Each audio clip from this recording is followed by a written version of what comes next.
mwena abatulaba ku Soul TV abali ku Munyo Live mu kiseera kino njala kubategeeza nti nga bwe tubatusaako enteekateeka zonna ez'olukuŋŋaana olugendo okubeera e Kololo era bw'otwogerera kirikana tubala lunaku lumuloka okubanga tugenda mu lukuŋŋaana e Kololo.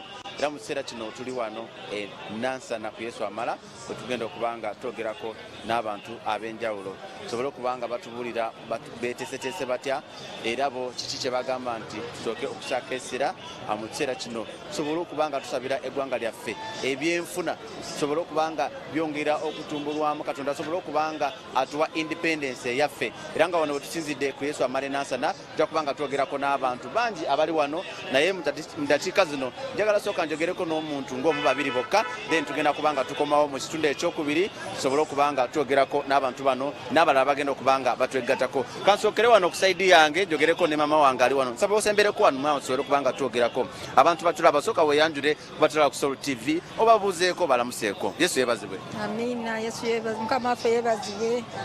Nzize wano ku Soul TV okwogerako n'abooluganda mbalamusiza nnyo mu linnya lya Mukama waffe Yesu.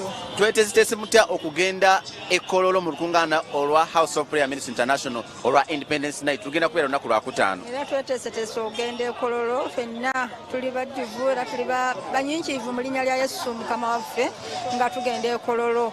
Tuli basanyufu nnyo era tuli basiimu nnyo nga tuligenda mu maaso ga Mukama waffe Yesu e Kololo ku lunaku olwokutaano nga n'omusumba waffe Hani Nimande nga tugenda naye era tutambula bwe tutyo mu linnya lya Mukama waffe Yesu nga tutumira bonna abantu baffe batutalina kuba nabo tubayita kuba si balokole ffe twalokoka tuli ffekka mu famire ne tuvaamu ng'oli bw'omu naye kati nabo tubeetaaga tukowola mwoyo omutukuvu alungamya abalungamye bonna baveeyo bajje batweyungeko. Kowola abantu ebitundu byonna. Tukowola ebitundu byonna ebyekamuli mujinji omwo bonna bajje ku Soul TV.